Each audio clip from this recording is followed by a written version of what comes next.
Mr. and Mrs. North and South American, all the ships at sea, let's go to The Bitchspot Report. Welcome to The Bitchspot Report, the conservative atheist podcast that's not afraid to tell the truth, the whole truth, and nothing but the truth. Every week, your hosts, Cephas and Mike, will take on the latest religious and political news and examine the world around us from a distinctly conservative and skeptical perspective. Join us now for this episode of The Bitchspot Report. Hello and welcome to episode 65 of the Bitchspot Report podcast, the place where conservatism and atheism collide and smack the religious and the liberals right in the face. This week, atheists have no right to be married. Our buddy Klingenschmidt thinks Adam and Eve were smoking pot. Joe the plumber is an asshole, but he's also right. And cities are providing tax money to churches. Joy. Then we're going to talk about the 1% at the request of our friend of the show, I Am an Atheist. Stay tuned. We have a lot to talk about, and we promise not to go over the 2-hour mark this time around. Hopefully. Hopefully. Hopefully. We tend to do that when we have guests on, but... Yeah, we're a real good subject. And this might actually be, I've actually got the articles. I subscribe to Science, so I got our listener sent that, PDF, and I actually got everything. So, I got a lot to work with. Well, then we'll have to get to that when we get to that. Yeah. So anything else going on this week? No, everything's great.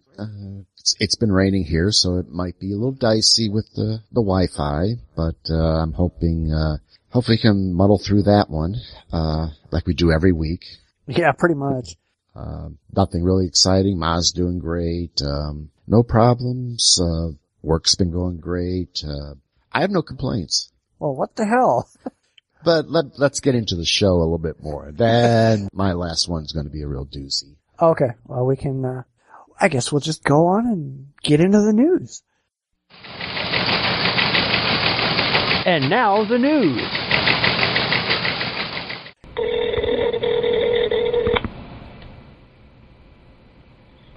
Hello. How you doing? Am I speaking with Bud Roth? This is A. How you doing? I just received a phone call. I guess my fiance had called up, looking to be wed in Franklin County. Tamar? Yeah. Okay, yeah. Okay, and why was she declined the service? Because she's agnostic and you're an atheist. Okay, I will not marry you. You okay. don't believe in God. I mean, but so that's your judgment on it, correct? That's my decision. Okay. I'm not judging you. I just don't marry anyone that does not believe in God and believes that there is a God someplace. So I'm not going to talk the issue over with you, and I'm not going to argue about it, okay? I'm just not going to marry you, all right? Okay. Do you know of someone who could do it with perhaps different views than you? Well, the courthouse gave you another name, okay? They gave you 2 names, my name and another name. So you have to talk to him, okay? I can't answer for him. Okay, awesome. And, yeah, I suppose that's it.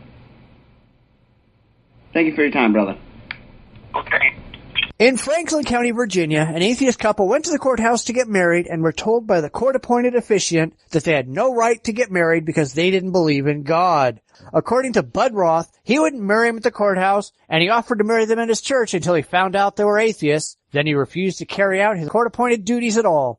Is anybody really surprised by this? No, not me. Yeah, well, I mean, according to the judge who appointed this guy, he was appointed to perform religious weddings, and the other guy he appointed was appointed to perform non-religious weddings. And my question is, why in the fuck is the government that's supposed to be secular dealing with religious weddings at all? What the fuck? Yeah, there's so much wrong with the story. I mean, well, right off the bat, if you're planning a wedding, apparently they've been together 6 years. I mean, there's plenty of planning time in there. If you are going to, I guess it sounds like at the last minute the person who was going to perform the wedding had issues with his credentials, whatever the deal was. So they had to find someone to marry him that day. Okay, I can kind of see the problem, but there was definitely some planning on their part that maybe should have been, dealt with. But then going to a court, going through all this, why is there I don't know how Virginia operates, how they think over there. Apparently, if you're not a Christian, Baptist, whatever they call themselves there, then you're nothing, and why is it that there has to be one for religious, one for secular? I don't know why there's a separation there. And the guy, all the guy had to do was say, sorry, but, hey, this is my thing. I don't marry non-religious. Here, go to this guy, get this guy or arrange with that guy. He didn't have to be an asshole and say, that he won't or can't marry you because you're not religious. Everything's just so wrong about this story. Yeah, well, it really doesn't make a whole lot of sense to me. These people were going to get married, and the guy that he was going to marry them, he couldn't get his shit together. Well, what? He didn't know that up until the day of the wedding? What was his issue? Yeah. And then, they're going to have to go pay these officiants. These officiants aren't like, they're not free. You got to pay these guys anyway.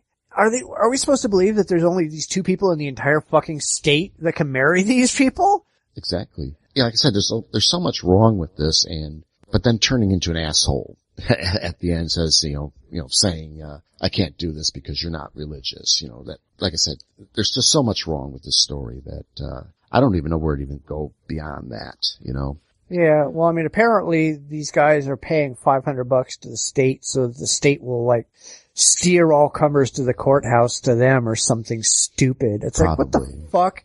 So this is just a big scam. Is that what we're supposed to think? Good job, Virginia.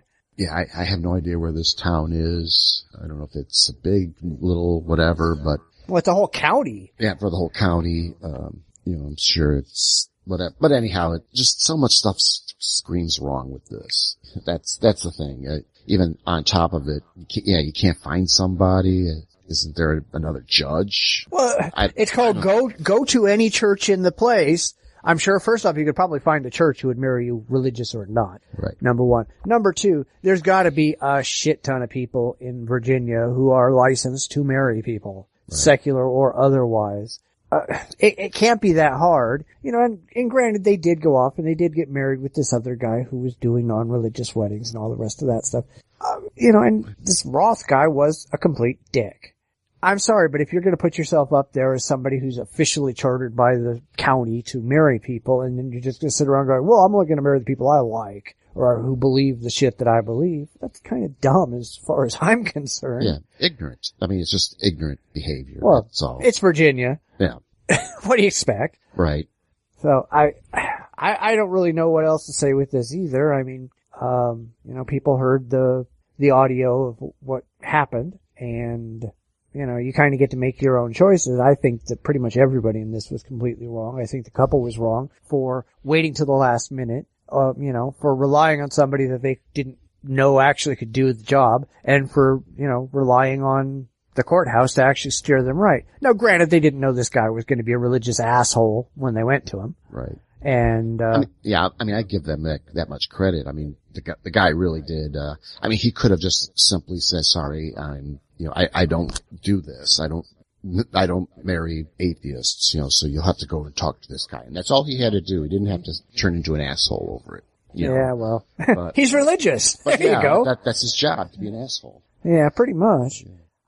I don't know. I don't know if this kind of thing happens anywhere else in the country or if it's just a Virginia thing. I don't want to, just talk about Virginia bad, but. Right. I'm sure if it's a small county, I'm sure that there's plenty of these stories out there. I don't want to pick on Virginia so much, but it's probably fairly common, I would think, in the southern states, the Bible belts and so on. I wouldn't even be surprised in some of the smaller counties in the north, the west. It's, small counties, small budgets. They got only two guys to do weddings for, 50,000, 100,000 people in a county, that can't be the case. Every goddamn church, every pastor can do a wedding, whether he's paid $500 to the county or not. Right.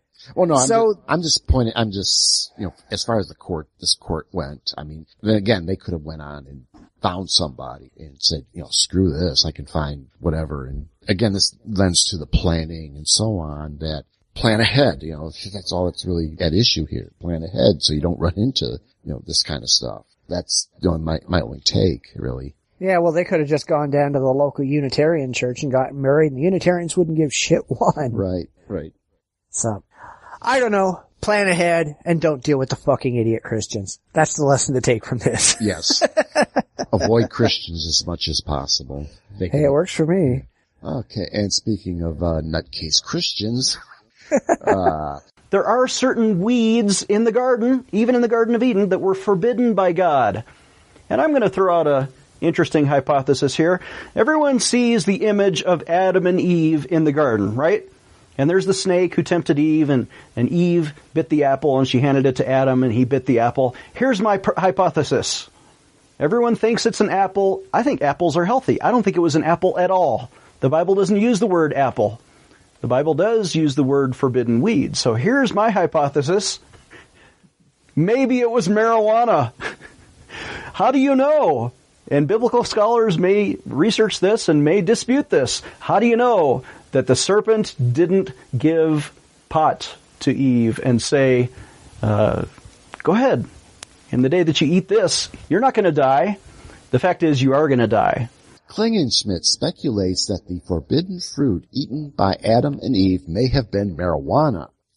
On yesterday's, and this is from May 9th, on yesterday's Pray in Jesus' Name program, Dr. Chaps, Gordon Klingenschmidt, responded to those pot hippies who cite Genesis 1:29 to argue that marijuana should be legal because God has given you every herb-bearing seed for human use and consumption by floating his theory that the forbidden fruit eaten by Adam and Eve in the Garden of Eden was not an apple, but actually pot. Okay, I'm trying to think of a nice, Rasta joke, the snake passing a joint around. Yeah. Yeah. Well, I was thinking Dr. Champs's problem is he's been toking a little bit too much on the forbidden fruit. That kind of explains him. Yes, definitely. Or he's found some other, harsher, herbs to, ingest. When I heard the story, I was hearing them talking about it on, cognitive dissonance, and, they were having all sorts of fun with it. And I'm like, you know what?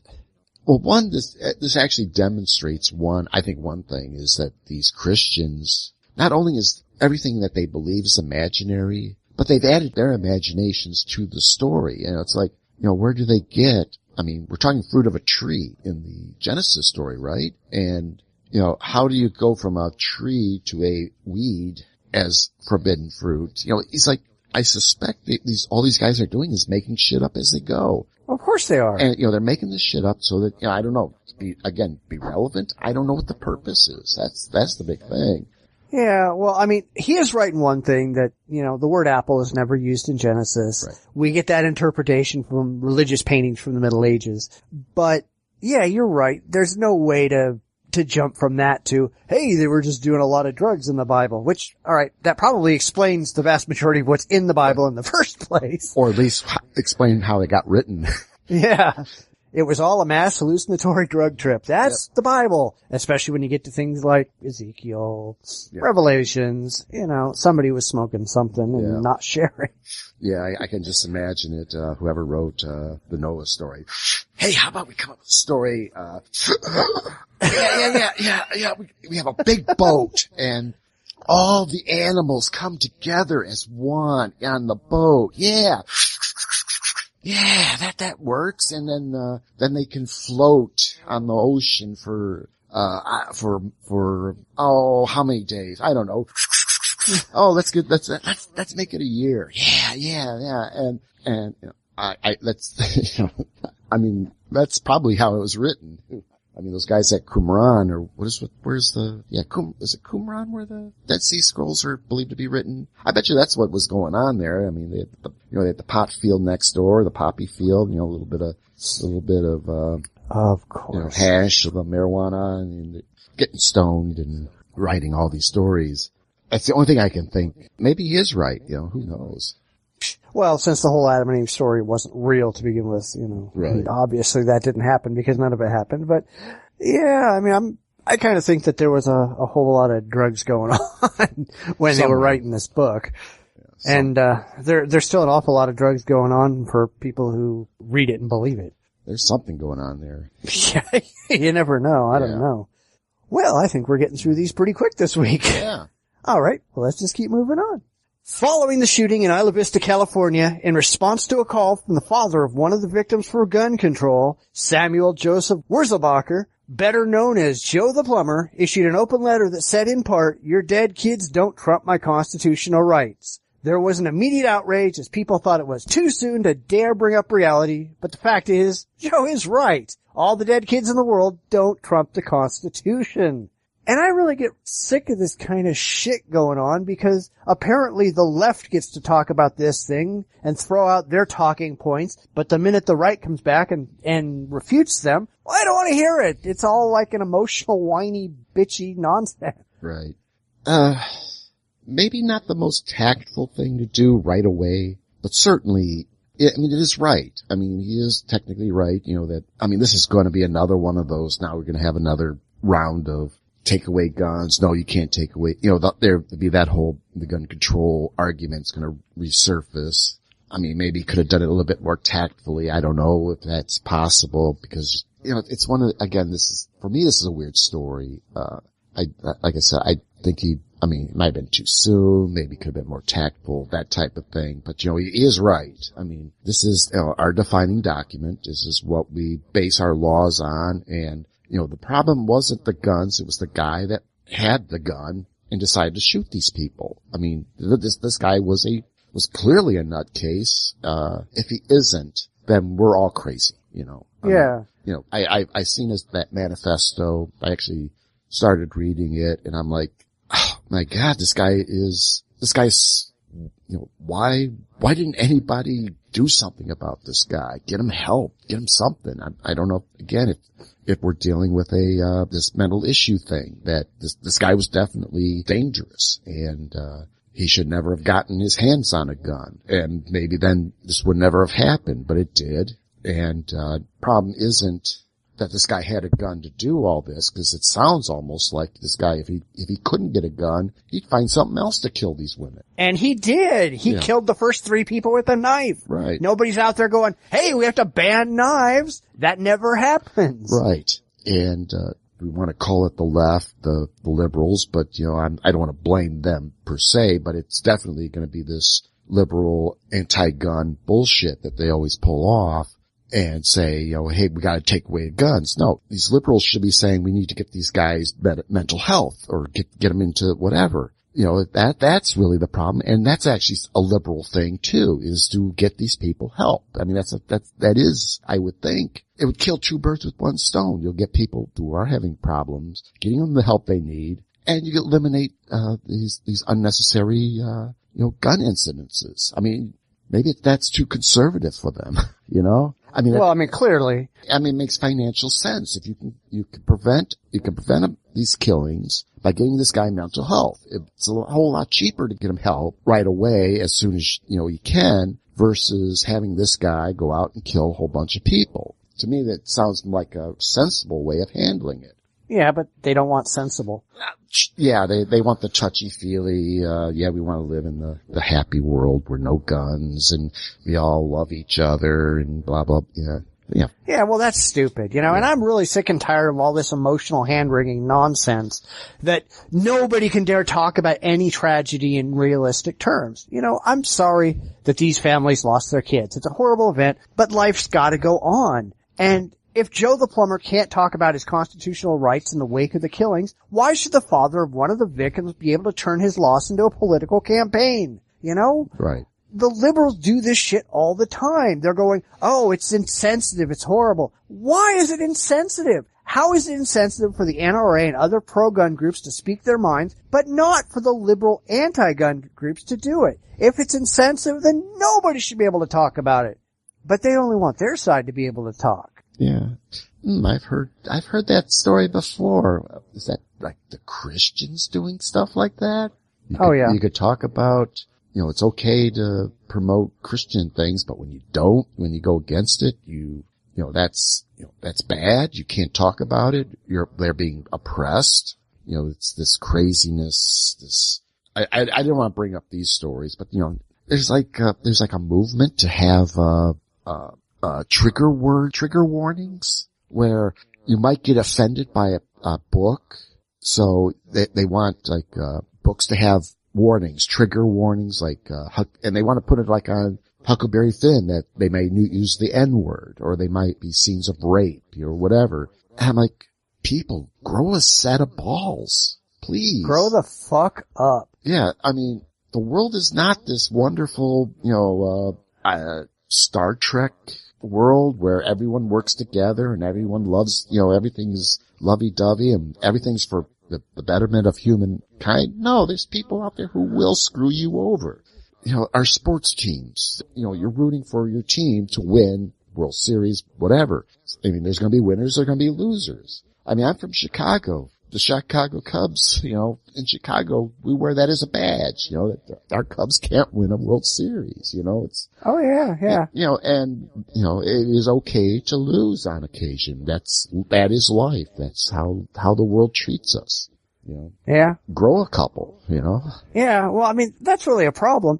And it's very, very common, unfortunately, where liberals tend to want to be protected from things instead of want to protect themselves from things. And, I mean, this is a completely non-political example I'm going to use here, but I think it applies. There's a lot of people out there who, when a big movie or something is coming out, they sit around and they don't want to be spoiled. They don't want anybody to talk about it. They don't want anybody to tell them about it because they don't want their enjoyment to be spoiled. But instead of taking the responsibility themselves and staying off the internet, staying out of discussions, staying away from people who are talking about it, they expect everybody else to cater to them. They expect everybody else to shut their mouths and stop saying anything that might potentially spoil their enjoyment because they somehow deserve their enjoyment. They don't take any responsibility for anything. The people who are running around going, well, you can't talk about trigger words. Or, you have to warn everybody when you might say something that might upset anybody.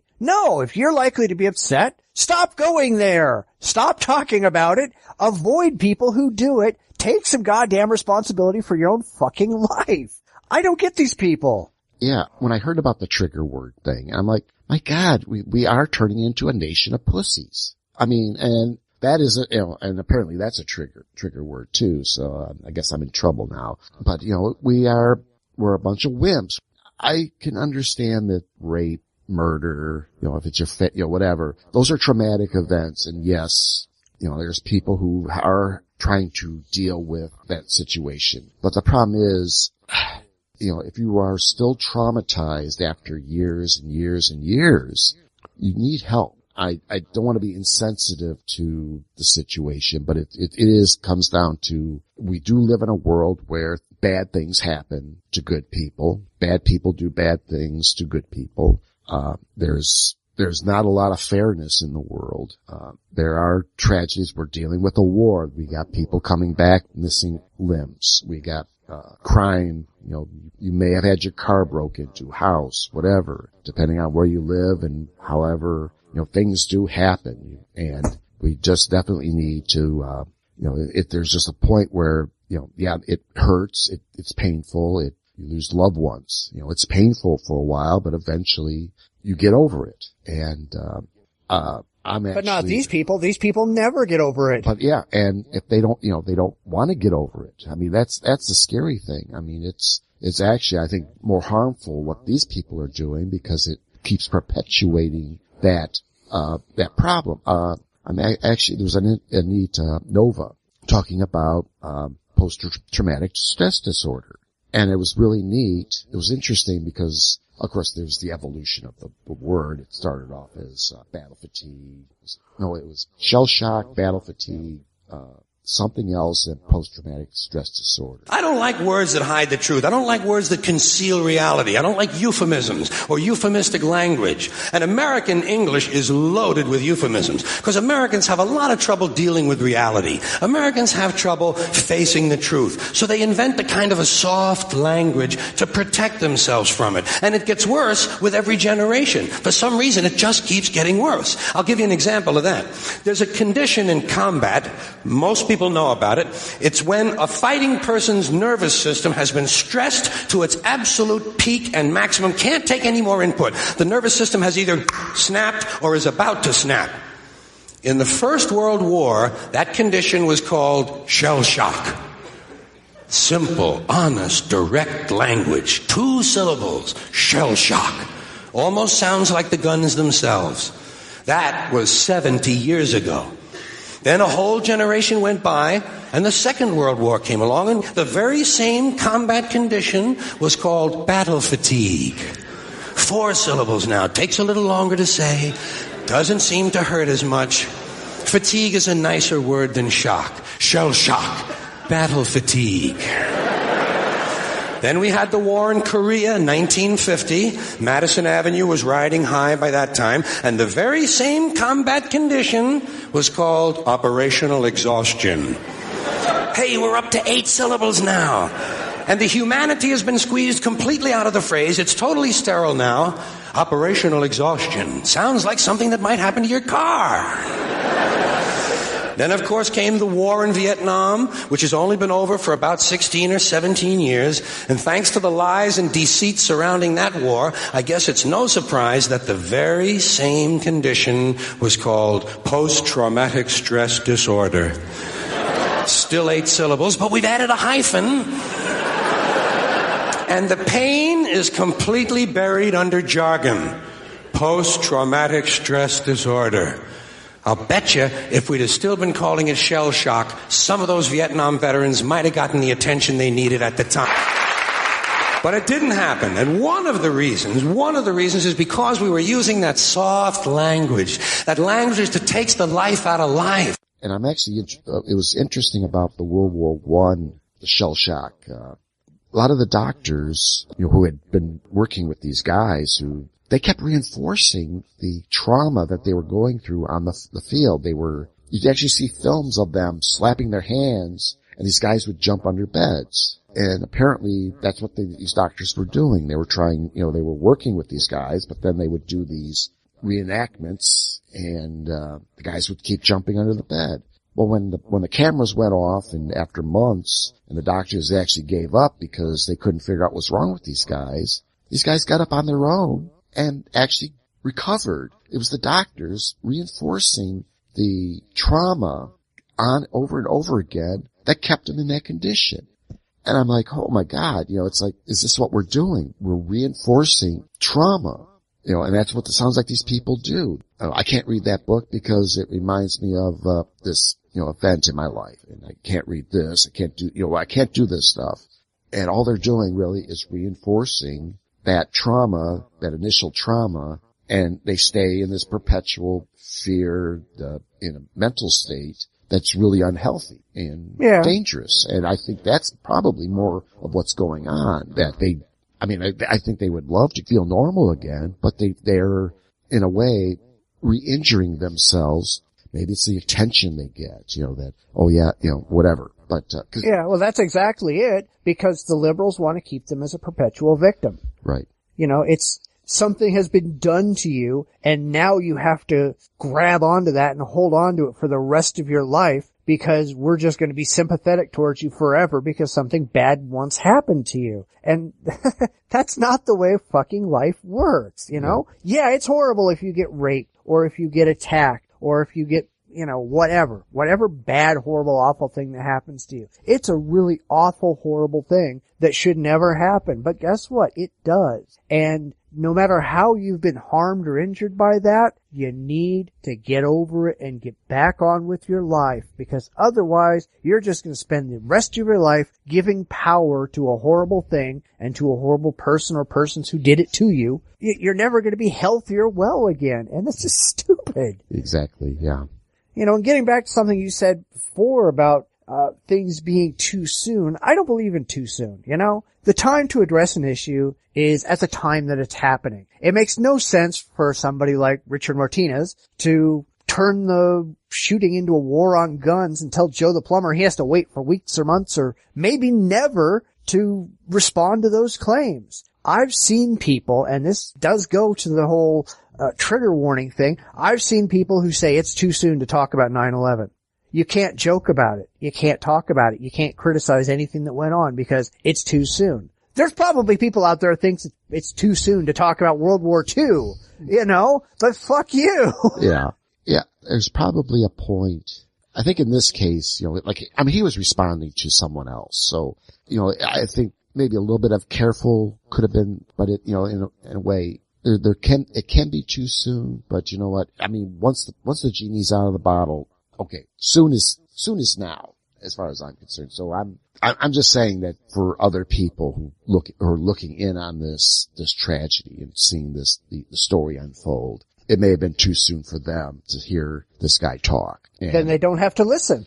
And they don't have to listen, you know, but, I mean, I think I don't know. It's either you got balls or you don't have balls. And I think that's what it comes down to. If you can, either you can handle it or you can't. I didn't really have a problem with with what the guy said and what anyone said. I mean, cause people are going to start talking about it. And certainly the news is wanting their stories and so on. So when is it too soon? I don't know. For some people who, you know, they're still mourning I don't know anybody involved in that shooting. I don't know the shooter. I don't know any of the victims.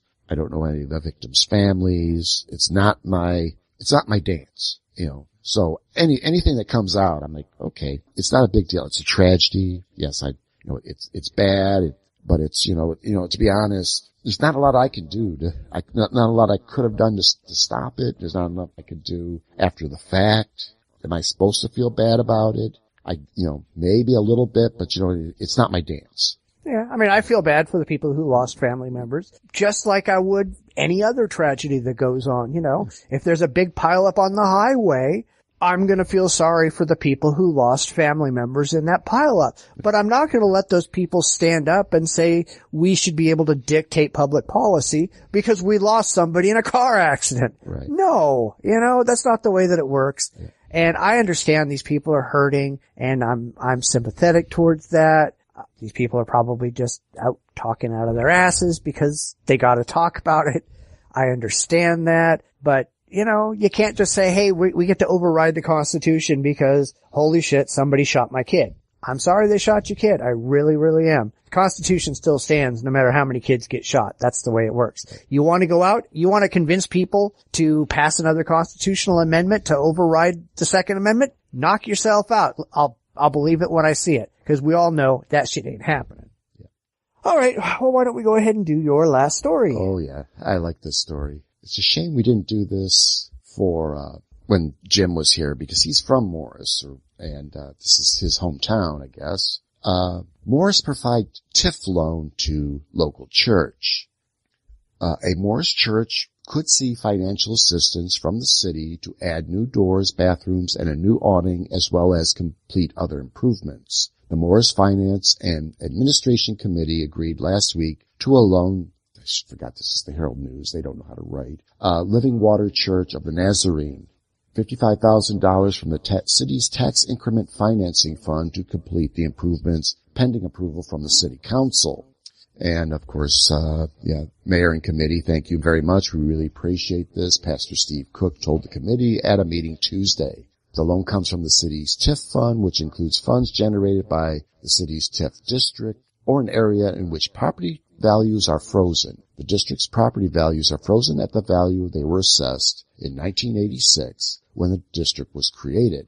Tax money generated from the difference between the frozen value and what would be the current value of the TIF properties goes into a special TIF fund. The TIF money then can be used to make capital improvements within the district like the ones needed at the church. Now, this is a story.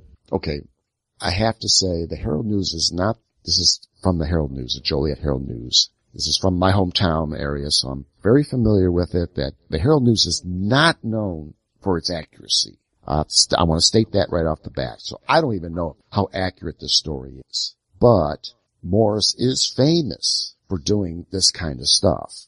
And definitely this is property tax money that gets put into a fund and it gets paid, you own a business within this district. And I don't know the exact borders of this district, but it's all of the city of Morris. You have a business, you want to do some improvements and need some extra, you need a loan or some extra cash. You can approach this committee to request a loan, and it's a low interest loan. It's a 1%. This particular loan is going to be a 7-year loan at 1%, and you use it for any type of improvements you want to do on the property.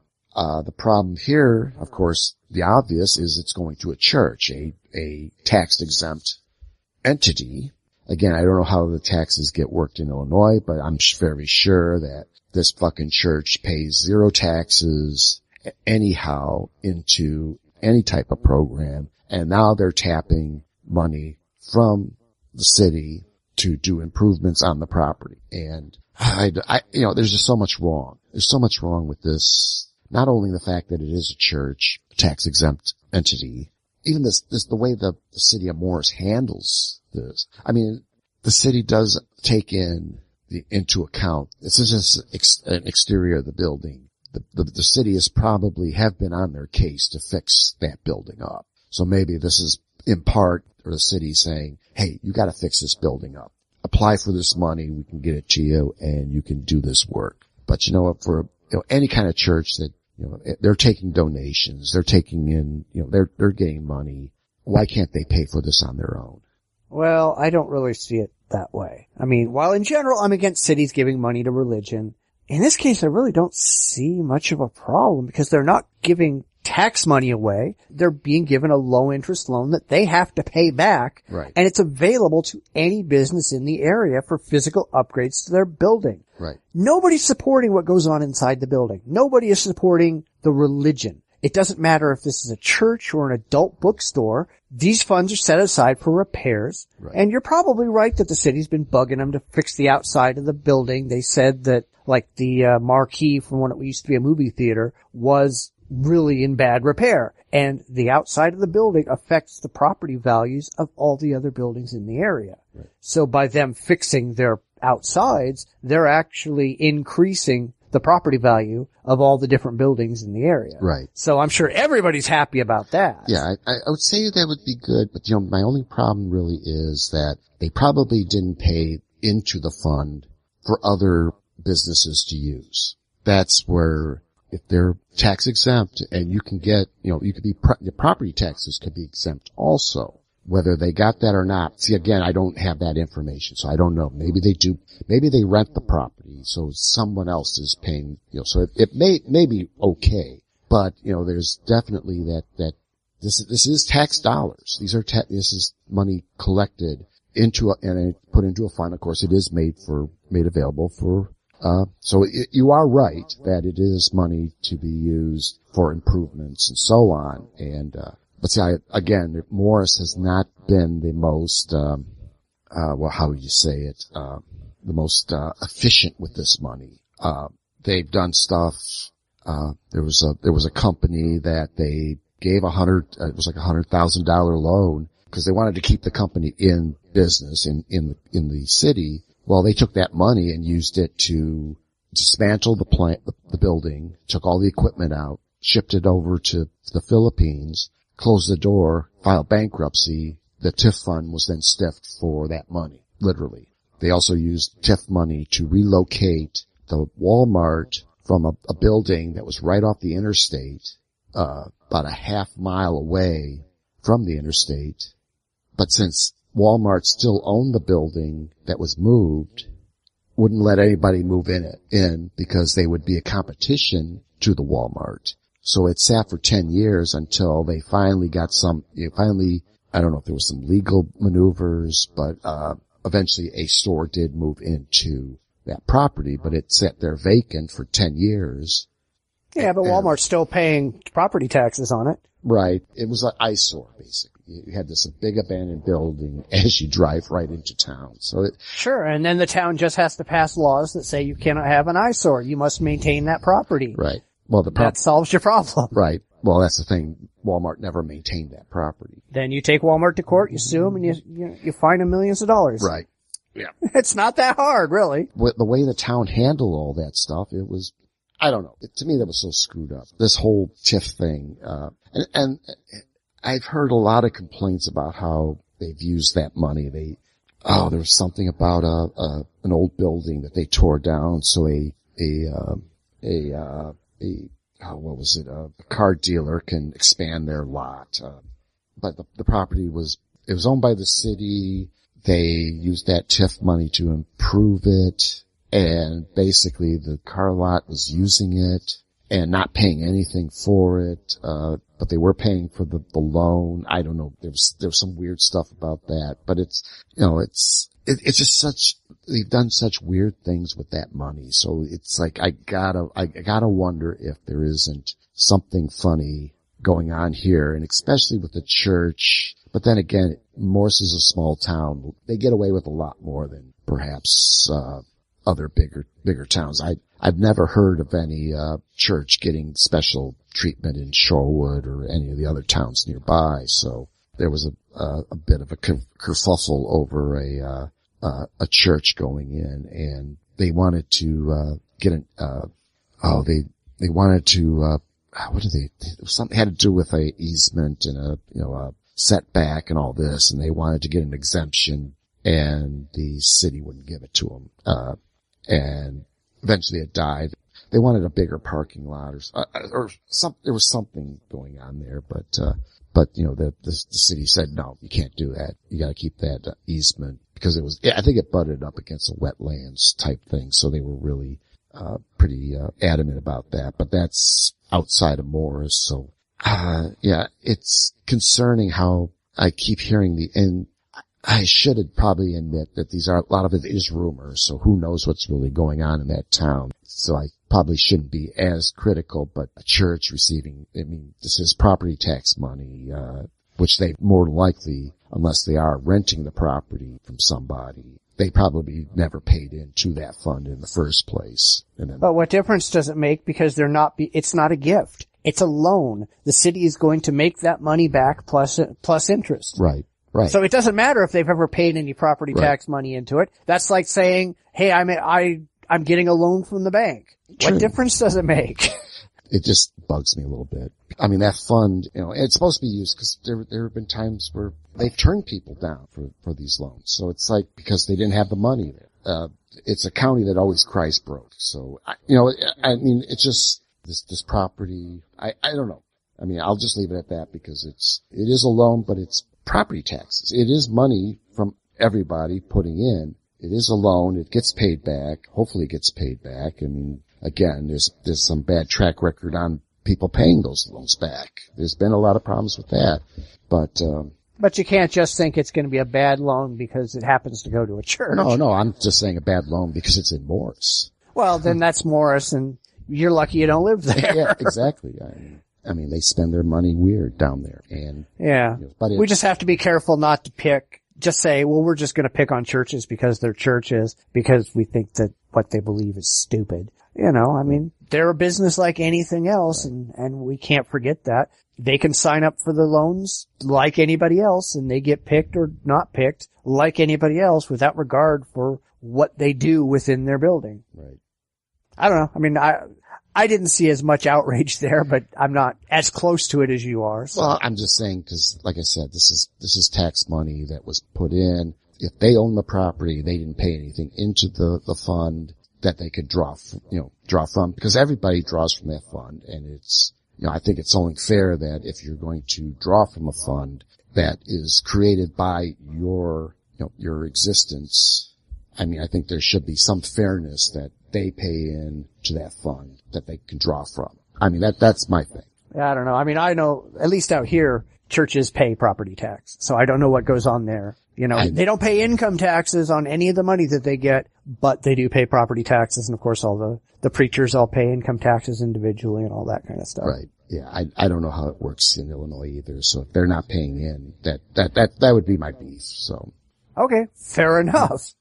All right. Well, then we should probably get on to the main event. This is the main event. This subject was sent in by a friend of the show, I Am an Atheist, a blogger from Korea, who asked us to review an article that he sent regarding economic disparity, the difference between the supposed 1% and the 99%. Since we don't spend a lot of time on this show talking about economic issues, we thought it would be a good idea to take a look at the article, which we will include in the show notes, and examine the wealth gap in the United States today. So did you have anything to start off with, or should I go crazy? How about... What was interesting about this article, it's the science of inequality, what he sent us. It's actually the opening piece to a number of articles on the science of inequality. The archaeological evidence, the economic, sociological. It's actually a big section in Science magazine, or Science Journal. It would be, let me get it here. It's the 23 May 2014. It starts on page 819, and there are 13 papers in part of this. It's a special section in it, which goes into ancient roots, our agrarian Eden, taxman's gloomy message, the rich will get richer. Physicists say it is simple. Can disparities be deadly? While emerging economies boom, equality goes bust. Tracking who climbs up and who falls down the ladder. Then there's a bunch of research reviews and this is mostly the psychology, the sociology, the economics of inequality. And I've been through most of these articles. It's really interesting because when you go and get into the ancient roots, the rich have been doing it to the poor for, according to that article, probably for at least 20,000 years. Oh, sure. It's always there is evidence from even the late hunter-gatherer period where there have been those who have and there's those who have not. So this is not something the modern humans have not, this is something we've experienced for years. So it's not so much a question of is there inequality or not? It is the degree of, and that's what I'll let you pick up from there. Well, I mean, like you said, the data really shows that this is nothing new. It's been going on for thousands and thousands of years. The rich get richer, the poor get poorer. This is the way human society works. And for some bizarre reason, the liberals seem to think that being human is not good enough. And I don't get that kind of shit. I mean, there's this really weird liberal view that the world owes them something that they haven't earned for themselves. That's the whole occupatard movement that, gimme, gimme, gimme. I want stuff, I want stuff, I want stuff. And to be really honest, that kind of stuff pisses me off.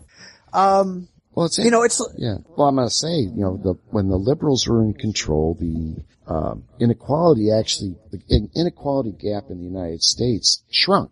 And then when the Republicans took over, it expanded. And apparently this has been, on record for at least 200, 500 years. I mean, we've got, based on the record, when certain groups come in, the gap gets smaller. A different group comes in, it gets larger. It's this, I don't know. That's the one thing I'm trying to get my head around is how this really happens, why it's happening. It's obvious it's there. There's the real thing. It's a real thing. There is inequality in this world. But why does at some points we do club together and work better together, whatever, and that inequality shrinks where at times it expands and. Oh, it's not that hard to understand at all. Some groups come in and they start to punish people for being successful. We see that all over the place today where, hey, we're just going to tax the shit out of the rich and take all their money and give it to the poor. And people decide they're just not going to work as hard because, holy fuck, they're not only supporting themselves, they're supporting everybody else too. And then you get other groups that come in who encourage people to work harder, encourage people to make more money, encourage people to be more successful.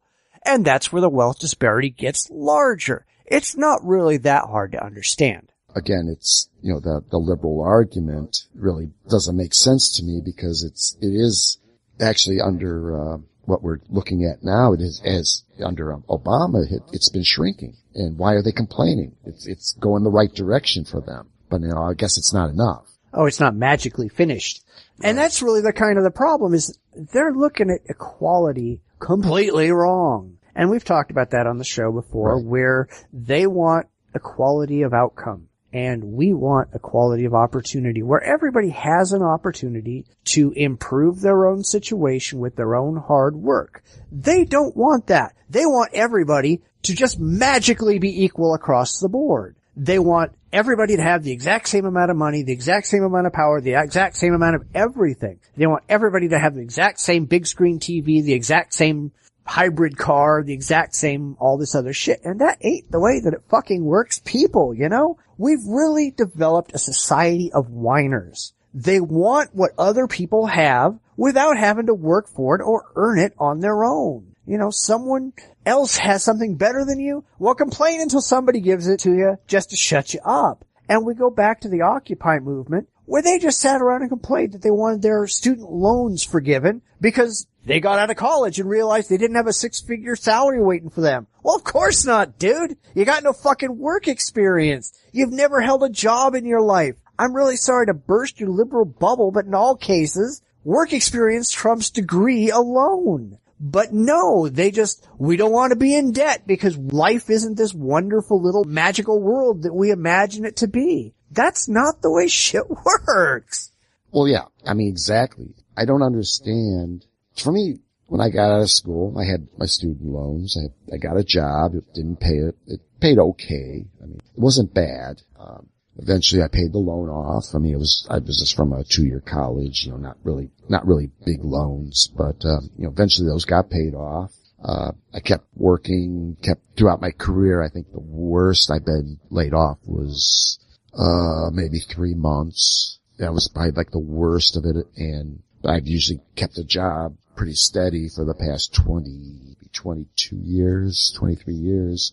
I'm now making, I would say, pretty decent money, not great. I would love to be making more, but you know what, for my position and so on, I think I'm doing pretty damn good. And, I try to live within my means.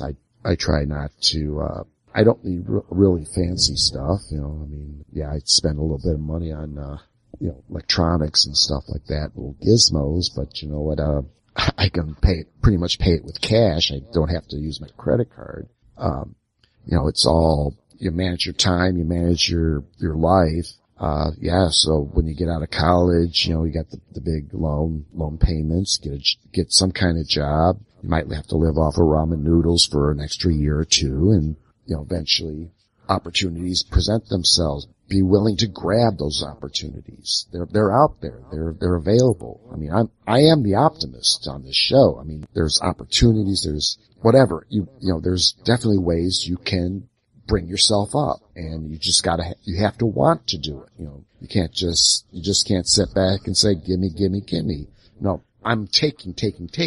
And that's how people succeed and get ahead versus those who spend the rest of their lives flinging burgers at Burger King, complaining about making minimum wage. Yeah. You can't make a living on minimum wage. You gotta go out and find a real job. And if it means you have to travel halfway across the country, I know some of these, I forget what it was. I don't know what the program, it's a military thing where they put you through medical school, you be your doctor in the military. But to pay off your loan, you might have to work in places like North Dakota or, in remote places for, very little money, but, your loan's paid off. All your loans, all that stuff's paid off. Hell, if I was in the military and got a medical degree, I would have no problem going someplace like that. And yeah, it might suck, getting a good beer and maybe some good fresh food. I don't know what it's like out there. I know from, Washington State, but they didn't get good food out in the middle of the desert. I'm sorry. Yeah. I mean, I had to go to California to get good food. But I mean, I could live anywhere. I mean, I can go to the Arctic Circle, take care of people up there. If it pays my loan off and I come back to the States with a career, give it to me, I'd be up for it. But if you're going to come out of school, you get a degree because you had to put something on a piece of paper. I'll sign up for archaeology major, get your bachelor's in that. You come out and you go around and it's like, okay, you spent 4 years in school learning archaeology. So how am I going to apply that to, insurance salesman, bank teller or whatever? It's not going to work, but you have to say, well, I did, on weekends work in a bank. I worked extra. I did all this stuff. That might get you through the door. The degree is only going to give them that you've got the discipline to get through these courses. And really, I think that's what a lot of, like in the 50s and 60s, they get whatever degree program they can get into, but it wasn't so much the degree itself, but it was the discipline to, get those grades and get through those courses to get that degree. And if you can then say, well, yeah, I went heavy on economics, I did whatever, or I worked weekends at a bank, I worked at a lumber, whatever extra stuff you can throw in there, any extracurricular stuff. Then the guy goes, oh, well, yeah, so you just didn't sit in a classroom learning archaeology. You went and did this. Yeah, let's hire you. I mean, we could probably use a guy like you. But if you're going to sit there and, sit in a classroom, slam down beer or, tequila or whatever the kids are drinking these days, maybe spend the weekends at the football, baseball, whatever game, and then expect to come out of college with, it's a degree. You spend a lot of money for it, but you didn't do anything else to improve yourself. Did you volunteer? Did you do stuff? Did you do something within the department? Were you a tutor? Did you do, whatever, that might help getting you a real job. If you're just going to sit there as a lump, fill my head with knowledge and, I'll go out and get a job, that ain't going to work. And not, especially not these days. Yeah.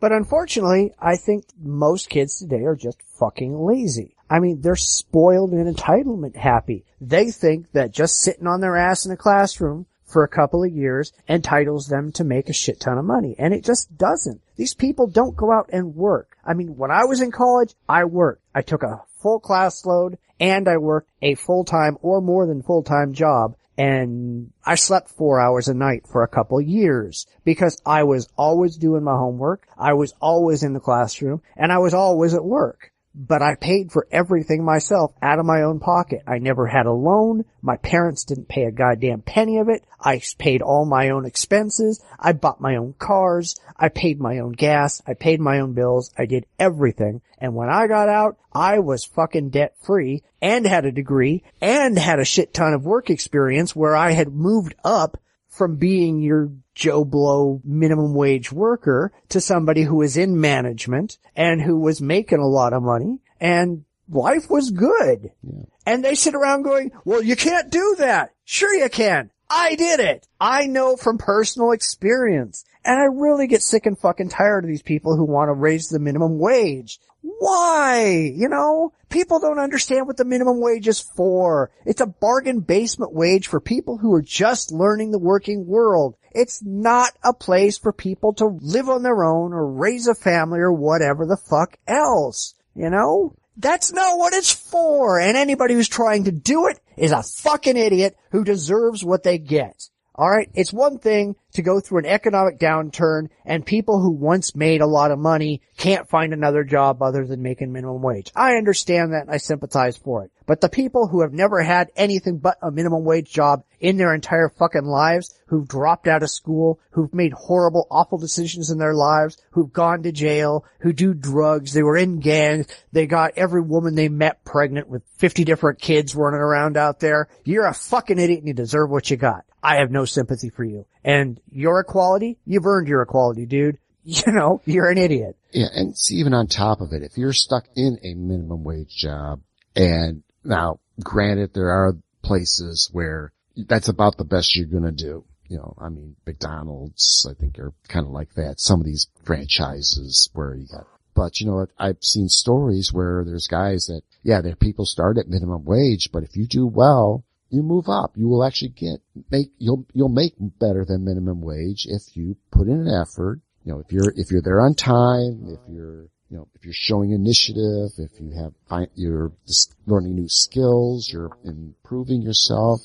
You can climb in some of these places, some of these restaurants. You can make some good money. But if you're still stuck, if you're not only, you come out of school, you take a minimum wage job, and you're stuck in a minimum wage job for at least a few years, there's a lot more wrong with you than just, I'm a whiny little maggot. You're fucking up big time. Oh, absolutely. I think anybody who's making minimum wage after a year at a job has a problem, because just about every job out there has a raise built in after the first year. First off, everybody starts at minimum wage. The first job you ever have is going to be a minimum wage job. Get it through your goddamn head.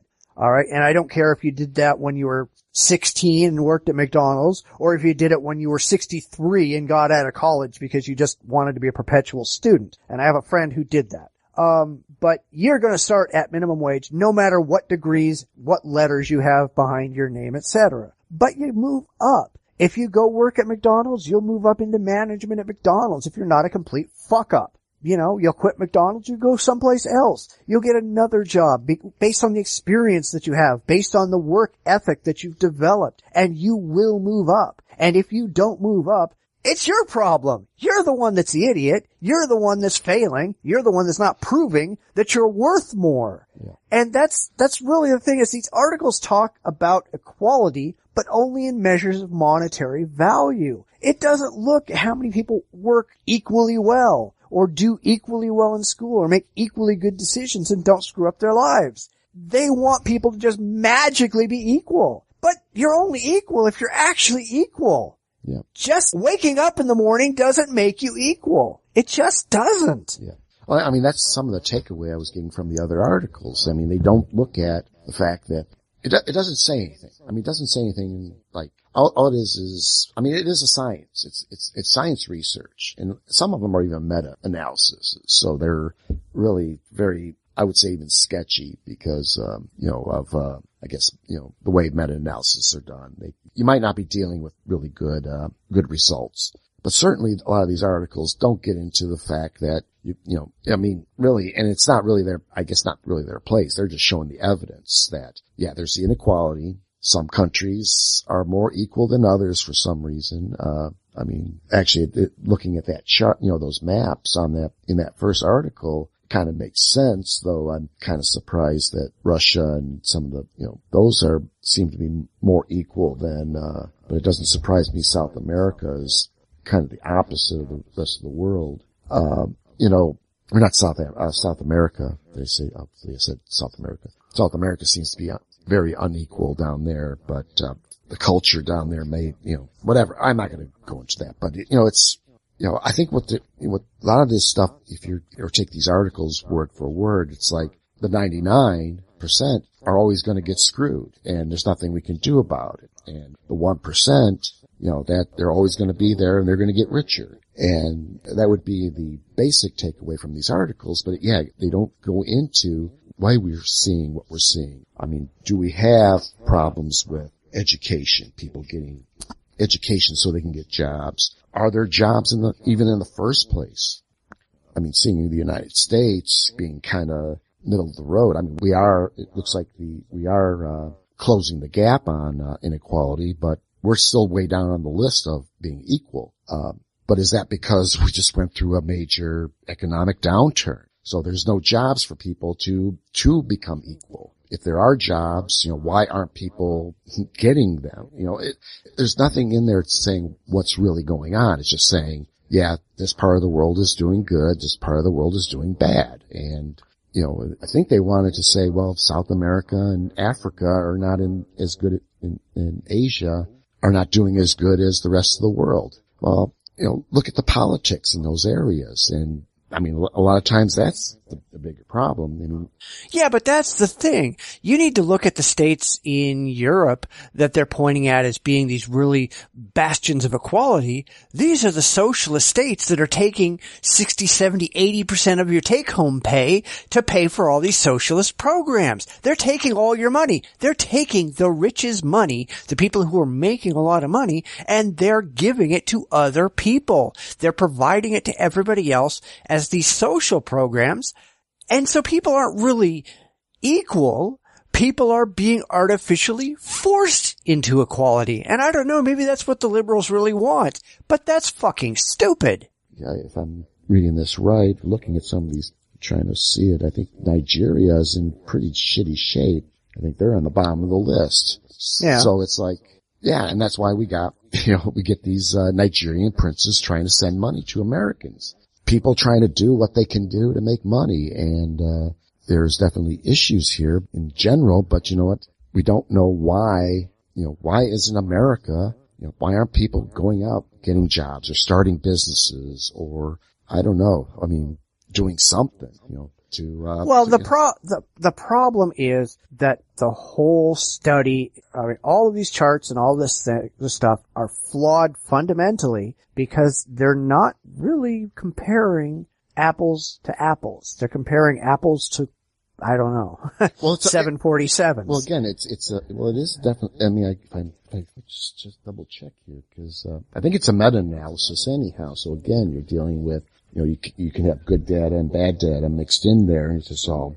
Well, no, the problem is that they're saying, why isn't everybody in the country equal? The answer is because everybody in the country isn't equal. You have to sit down. If you want to say, why are people not equal? You need to compare more than this is a breathing human being versus another breathing human being. You need to sit down and say, okay, are people of a similar socioeconomic strata, economic strata, employment strata, etc., are they equal to each other? And you're probably going to find that they in general are. The people who have no job, no education, no anything, who are sitting on their ass watching TV all day, collecting welfare and going, why the hell am I not equal to Joe Blow's CEO? Well, you're not going to be. You shouldn't expect to be. I mean, I honestly think the biggest enemy of conservatism is success. When a society becomes so successful, when it's people no longer have to worry about food or clothing or keeping a roof over their head, and that is true of the U.S.,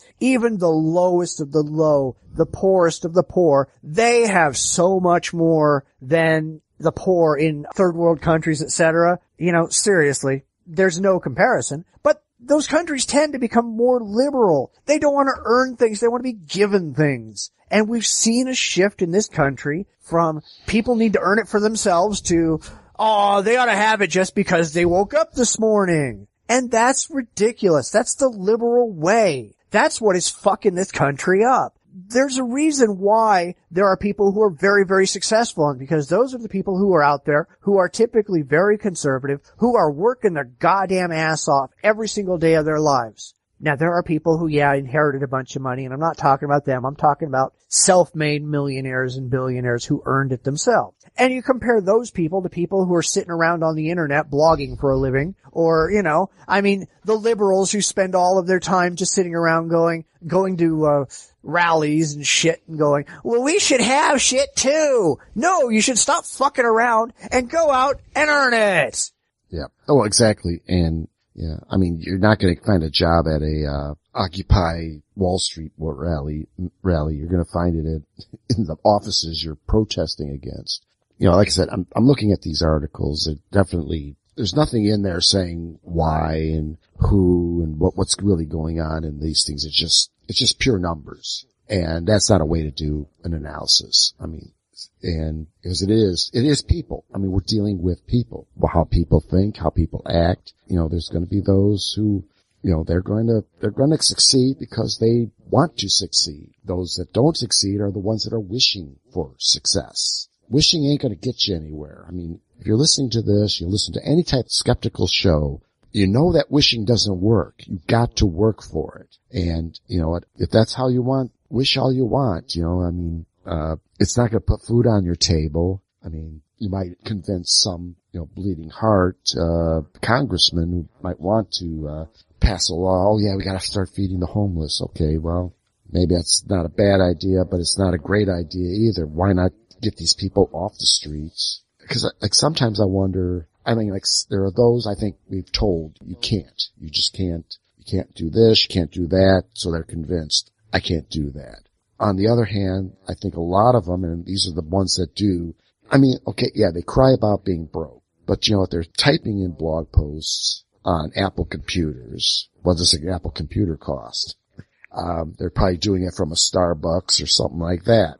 What the fuck, you know, you're paying $3, $6 for a cup of coffee. I mean, I drink my Folgers, whatever roast. I pay $15 for the big gallon can or whatever, and that's what, 50 cents a cup. You know, it's like I do it on a PC. I don't think I paid more than $1,000 for my PC. I find ways of doing things on the cheap. And I've got a podcast. If you're gonna, you know, they sit there and they whine and cry on the internet, typing from their Apple, their iPhones. I mean, my God, you know, it's like, where are you getting the money for that if you're so goddamn broke? Yeah, they have to replace their iPhones every 5 minutes because a new model comes out. Yeah. You know, it's like, fuck you people. Yeah, and especially and those are the people I really have very little pity for. I don't even think zero pity. I mean, I don't even think I should have even said pity. I mean, I feel sorry for them because they're just so pathetic. I mean, they're sitting with $5,000, $6,000, $7,000 worth of hardware to write their little fucking blog posts complaining about racism and sexism and all this kind of stuff.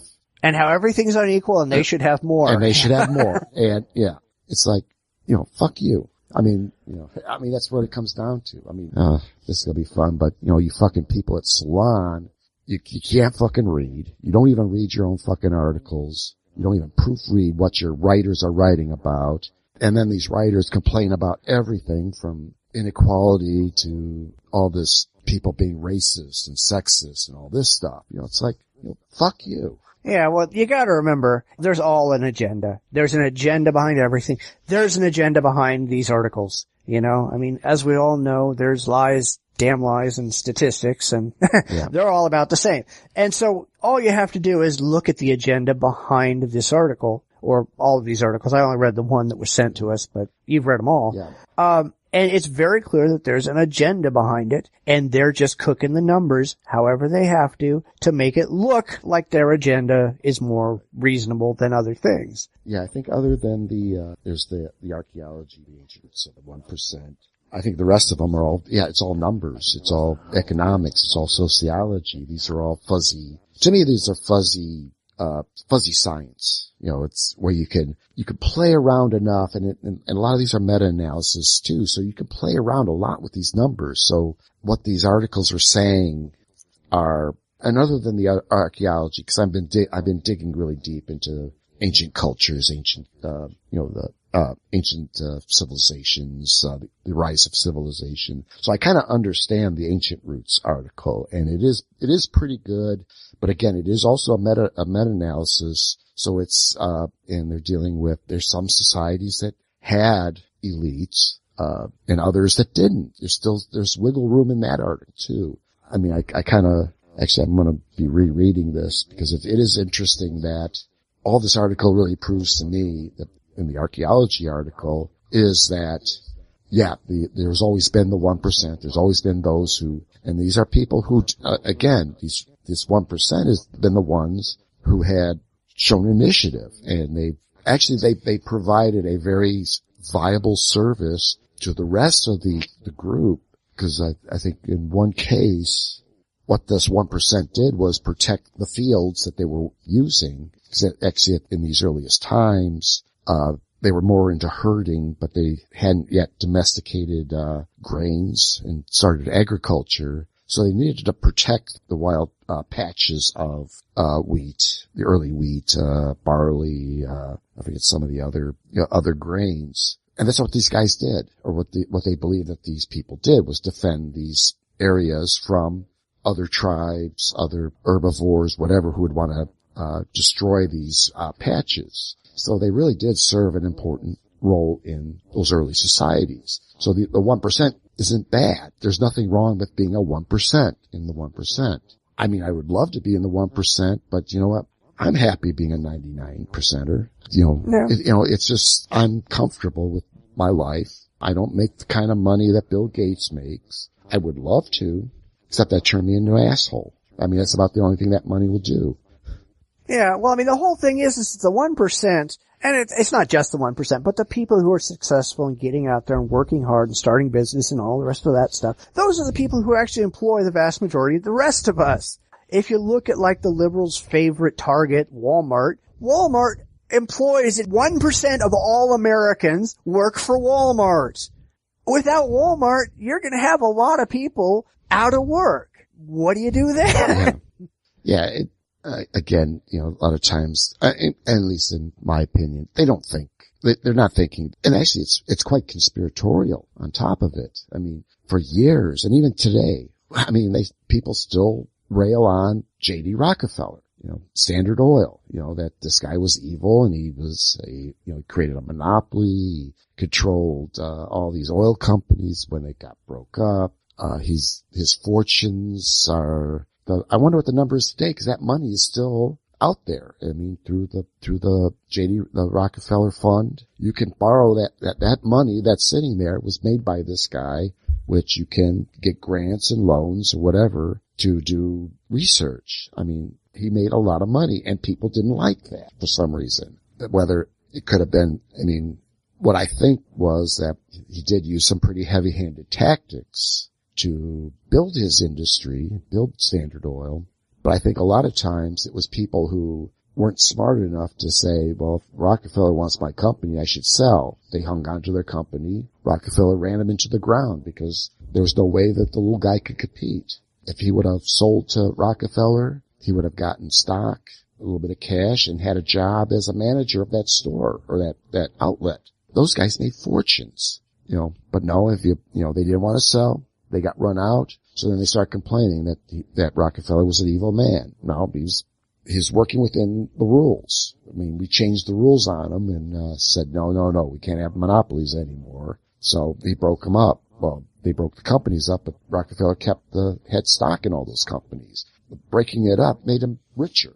If they would have kept him as a monopoly, he wouldn't have had the kind of money he had when he died.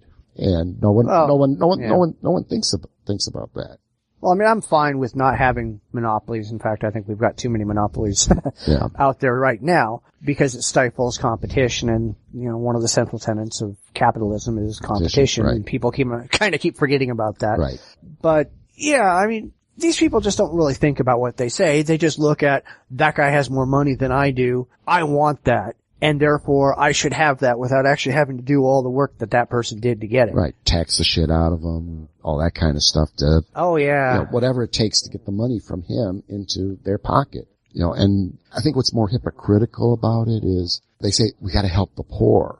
It's like, oh, wait a minute, you're wanting to tax that guy. I would almost bet that you want to tax that guy because you want the money, not because you're going to help some poor person on the streets of Detroit or Chicago or Los Angeles or New York. You want to put it in your pocket. You want to be able, have that pay for your graduate school, or you want to have it paid, have it get a grant to pay off your student loan or whatever. That seems to be what they really want. They're not doing it for the poor. The poor probably will never even see that money, Yeah, but of course they don't even want to talk to the poor about why the poor are poor. Because most of the time the poor are poor because the poor are, I don't want to say stupid, but I'm going to. The poor are stupid in that they've made a lot of really awful, horrible decisions in their lives that have made them poor. Yeah. They made mistakes, the only way to fix, but there are consequences to actions, whether you like it or not. And there are some mistakes that once made cannot be unmade, and that's reality. People need to deal with this shit and stop making the mistakes that ruin them. And a lot of things that the poor do that. But of course, the liberals don't want to tell the poor that the shit that they're doing is ruining their lives. They'd rather just hand them money and make them feel good about themselves. Oh, it's not really your fault. It's those evil rich white guys. It's their fault that you dropped out of school and went to jail because you robbed a bank and all this other shit that you did. You know, it's not your fault. Well, of course it's your fault. You did it. Yeah. Yeah. Yeah, I can't think of anything more. I mean, it's just really my takeaway from this article and the other articles in this issue is that they're stating the obvious. There are people who have, and there are people who don't have. It doesn't say anything about why they have it or why they don't have it. Or should they have it or should they not have it? Right, exactly. And, I can see these articles kind of feeding. I don't want to start sounding like a conspiracist but you know, it's like, I kind of understand the economic stuff, the sociology and the other stuff. The archaeological portion, I think I got a good handle on, but then you start getting into some of the sociology and all these other articles.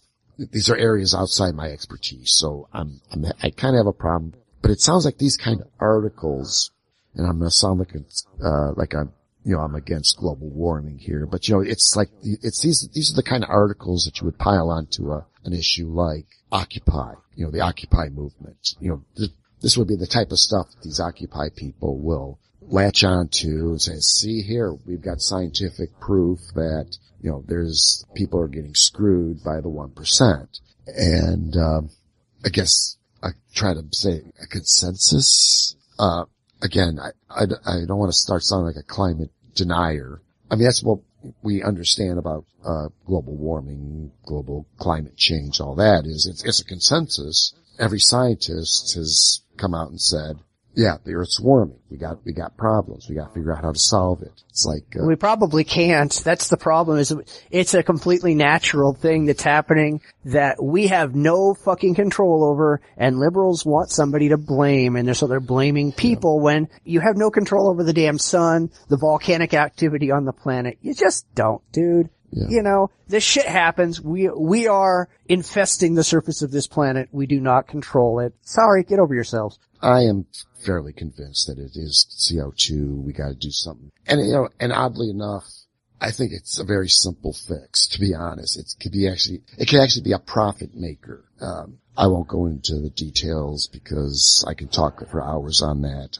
I'm hearing some neat stuff about working with carbon, but, unless a listener, I can do it at a different show. I don't want to, that's another show in and of itself. Right. Or even on top of it, how the Christians deal with, creationism. You know, they fight against, you know, the consensus. You know, evidence is evolution is real. I mean, we got fossil evidence. We've got, you know, all this evidence pointing to a older Earth. We know about mutate, you know, whatever, the whole thing. And we can certainly push that forward and say, hey, you got to deal with it. Evolution's real, bitches. You know, that's the reality. Articles like this are, like I said, they're sketchy. I'm not getting a lot of information, and I could be missing. Some of these are not in my area of expertise. I mean, I can probably speak a little bit about economics and the archaeology, but I really don't see anything here saying why is the 1% 99%? Is there anything, what is wrong? Nothing's really telling me that there's anything wrong. All it's telling me is, it's here. It's real. You know, that's all it's telling me. It's not telling me anything outside of that.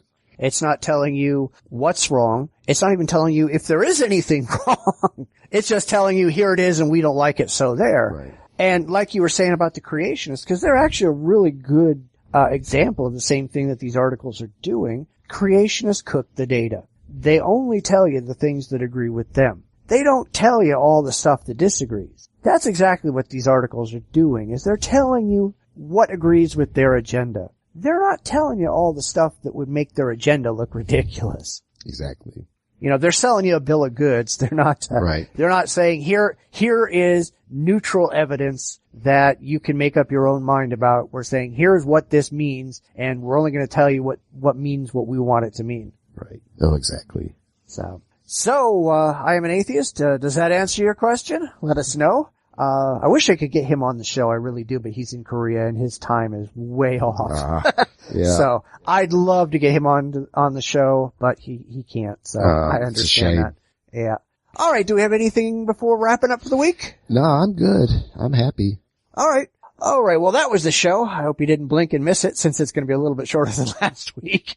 Next week, we'll have more stories of the bizarre and delusional, examined from a conservative atheist perspective. If you disagreed with anything we said on the show, let us know. You can go to our website and post a comment on this episode. You can send us email, or you can even come on the show and prove how wrong we are. Hint, hint, do that.